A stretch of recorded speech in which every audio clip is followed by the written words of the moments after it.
Hello friends, कैसे हो आप सब। उम्मीद करती हूँ कि आप सब लोग बहुत अच्छे होंगे। अन्नपूर्णा दिव्य चैनल में एक बार फिर से मैं दिव्या आप लोग का बहुत बहुत स्वागत करती हूँ। दोस्तों, आज के वीडियो में हम लोग एक कहानी को सुनेंगे। उम्मीद है कि ये कहानी आप लोगों को जरूर पसंद आएगी। कहानी थोड़ी सी भी पसंद आए तो वीडियो को लाइक कीजिएगा। चैनल पे पहली बार विजिट कर रहे हैं तो अन्नपूर्णा दिव्य चैनल को सब्सक्राइब कीजिएगा और इस कहानी को ज्यादा से ज्यादा शेयर कीजिएगा। तो चलिए फिर शुरू करते हैं।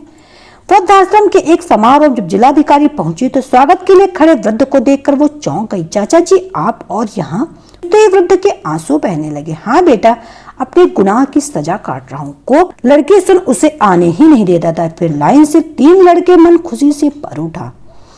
मैंने कोख में लड़कियां नहीं आने दी और लड़कों ने अपने ही घर में रहने नहीं दिया। अब उन जन्मों के शायद मेरा यही प्रायश्चित है। अभी आपकी ये बेटी है, सामान पैक करिए, अपने घर चले। नहीं बेटी, अब मेरा यही घर है। बहुत कहने पर भी सतीश जी जाने को राजी नहीं हुए। जाते भी कैसे? जिन लड़कियों की अवहेलना करने से बाज नहीं आते थे, आज किस मुंह से जाते? जिन बेटों पर गर्व कर वो मित्र को सुनाते थे, समय ने उन्हें सही जवाब दिया। आज वही लड़कियां अपने माँ बाप के गर्व का कारण है।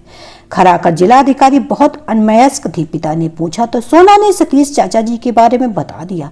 सुना तो था कि बहू बेटा अच्छा व्यवहार नहीं करते हैं, पर वृद्धाश्रम में पहुंचा देंगे ये सोचा न था। दोनों बाप बेटी के आगे अतीत चलचित्र की तरह घूमने लगा, जैसे कल की ही बात हो। बहुत बहुत बधाई महेश बाबू, अब की भगवान ने सुन ली। आखिर 4 लड़कियों के बाद भाग्य से बेटा आ ही गया। महेश बाबू के मित्र सतीश जी बोले। सामने ही महेश बाबू की दूसरी कन्या चाय और लड्डू की ट्रे लेकर खड़ी थी। मुंह आंखें मानो पूछ रही, क्या हम भाग्य से नहीं है या बेटी होकर जन्म लेना अपराध है? बधाई स्वीकारते कोने में सर झुकाए बड़ी लड़कियों को देखते महेश बाबू बोले, अरे हमारी तो लड़कियां कौन से कम भाग्य से आई हैं। 4 लक्ष्मियां, उनके होते हमें क्या कमी है? सब कहने की बात है, जब शादी के लिए चप्पल घिसेंगे तब पता चलेगा। सतीश जी व्यंग से बोले। चप्पल क्यों घिसूंगा, हमारी लक्ष्मियों को मांगने लड़के वाले खुद आएंगे। लड़कियां अपना भाग्य खुद लेकर आती, महेश बाबू बोले। सतीश जी लड्डू खाकर चाय पीकर व्यंग से हंसते चले गए। उनके 3 बेटे हैं, बुढ़ापे में राज करेंगे। लड़कियां तो अपने घर बार की हो जाती। पूछूंगा बुढ़ापे में महेश बाबू से, बड़ा लक्ष्मी लक्ष्मी कर रहे हैं। बुढ़ापे में लड़कियों के ससुराल वाले थोड़ी ना ले जाएंगे रहने के लिए, वृद्धाश्रम में ही रहना पड़ेगा। महेश बाबू के बेटे का नाम बड़ी बेटी ने सक्षम रखा था। समय बीता, सक्षम भी स्कूल जाने लगा। महेश बाबू लड़का लड़की में भेद नहीं करते थे। अलबत्ता पत्नी और उनकी माँ सक्षम को जरूर ज्यादा लाड़ करती थी। उनका इहलोक और परलोक जो सुधारने आया था। लाड़ प्यार की वजह से सक्षम अब असक्षम होता जा रहा है। महेश बाबू पत्नी और माँ को समझाते, पर बेटे और पोते का दोनों छोड़ नहीं पाती। पत्नी बेटे के साथ ही समय व्यतीत करती, लिहाजा घर के काम बेटियों को संभालने पड़ते। बड़ी सोना अपने नाम के अनुरूप ही सोना थी। घर के साथ अपनी 3 बहनें मोना, मिन्नी और मनका की देखभाल वही करती थी। महेश बाबू की आय इतनी नहीं थी कि वो 5 बच्चों की पढ़ाई का बोझ उठा सके। वो ओवर टाइम करने लगे। ज्यादा मेहनत से उनका स्वास्थ्य खराब होने लगा। तब उनकी बड़ी बेटी ने पिता से लड़ झगड़ कर उनका ओवर टाइम करना छुड़वा दिया। खुद शाम को ट्यूशन पढ़ाने लगी। उसका पढ़ाने का ढंग इतना अच्छा था, उसे 2 बैच में पढ़ाना पड़ता था। उसके बाद देर रात तक वो स्वयं पढ़ती। मेहनत तो रंग लाती ही। सोना की मेहनत रंग लाई। सिविल सर्विसेज की परीक्षा का परिणाम जिस दिन आया, महेश बाबू के घर बधाई देने वालों का तांता लग गया। फिर बधाई ने महेश बाबू को घर नहीं छोड़ा। एक के बाद एक का बधाई सिलसिला जारी रहा। बाकी तीनों ने भी सोना की सहायता और अपनी मेहनत से डॉक्टर, इंजीनियर, बैंक ऑफिसर बन गई। जो कुछ नहीं कर पाया था वो सक्षम था। महेश बाबू ने कहा था ना कि लड़कियां अपना भाग्य लेकर आती। सभी लड़कियों के लिए खुद ही रिश्ते आए। महेश बाबू को चप्पल घिसने की नौबत नहीं आई। सबका विवाह हो गया। कुछ समय बाद सक्षम को समझ आया, मेहनत करने से ही मंजिल और इज्जत मिलती है, बेटा होने से नहीं। सोना ने उसको रेस्टोरेंट खुलवा दिया। सक्षम ने अपनी मेहनत से रेस्टोरेंट के पूरे शहर में 3-4 आउटलेट खुलवा दिए। दूसरे दिन महेश बाबू सोना के साथ वृद्धाश्रम गए। सतीश जी देखते ही गले लग गए।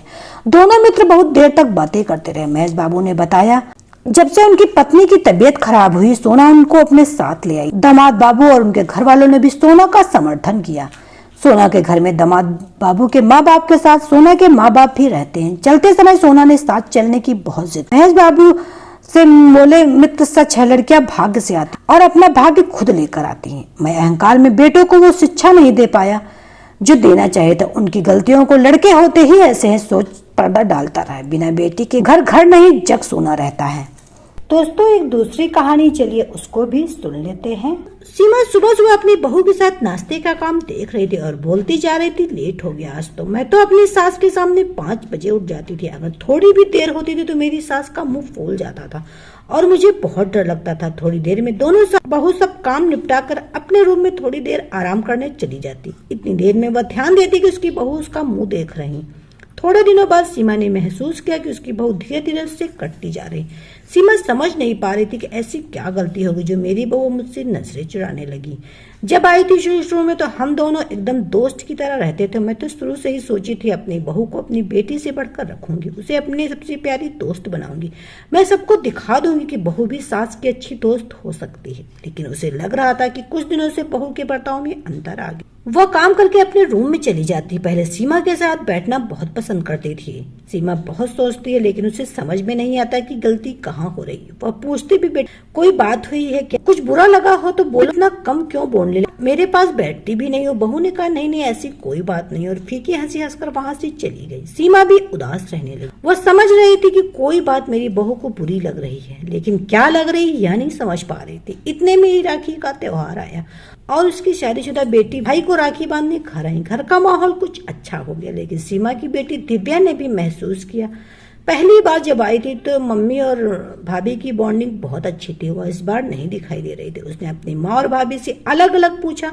माँ रोने लगी, बोली मैं तो खुद समझ नहीं पा रही हूँ क्या गलती हुई है। और उसकी भाभी ने कहा, नहीं दीदी आपको ऐसे ही लग रहा है, कोई बात नहीं। दिव्या क्या देखती कि मम्मी जब भी कोई काम या बात कुछ भी करती तो अपनी पुरानी कहानियां सुनाने लगती। दिव्या जानती थी कि उसकी मम्मी को दादी के घर में बहुत टॉर्चर किया गया था, इसलिए मम्मी कुछ कुछ फ्रस्ट्रेट रहती थी। इसीलिए अपनी कहानियां सुनाकर अपने मन के घाव को हल्का करती थी।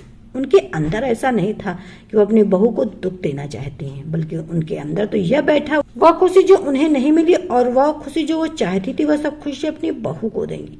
अपनी बहू को खुश देख उन्हें लगेगा कि वो अपनी जिंदगी दोबारा जी ले। दिव्या ने महसूस किया जब भी मम्मी अपनी कहानी सुनाती तो उसकी भाभी का मुंह उतर जाता। मम्मी का हर समय गाना, मैं तो ऐसे ही करती थी, मैं तो वैसे करती थी। दिव्या समझ जाती कि गलती कहाँ हो रही।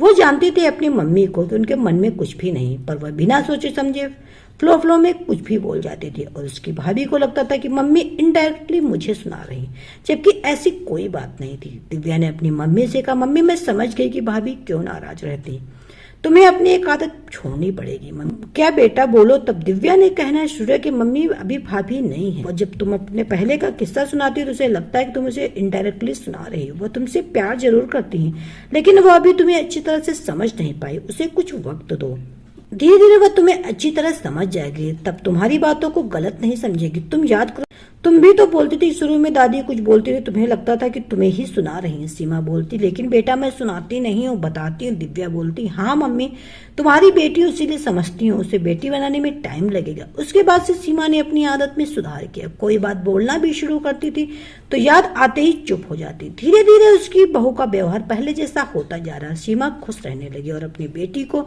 धन्यवाद, उसने उसके घर को बचा लिया और सोचने लगी कल तक जिसको वह नासमझ समझती थी आज इतनी समझदार हो गई। सच में समय बहुत बलवान होता है, सबको समझदार बना देता है। तो दोस्तों छोटी सी कहानी आपको कैसी लगी हमें कमेंट करके जरूर बताइएगा। उम्मीद है कि जरूर पसंद आएगी। कहानी थोड़ी सी भी पसंद आए तो वीडियो को लाइक कीजिएगा। चैनल पे पहली बार विजिट कर रहे हैं तो अन्नपूर्णा देवी चैनल को सब्सक्राइब कीजिएगा और इस कहानी को ज्यादा से ज्यादा शेयर कीजिएगा। तो चलिए फिर मिलते हैं नई कहानी के साथ नए वीडियो में, तब तक के लिए bye. Subscribe now and press the bell icon. Never miss an update.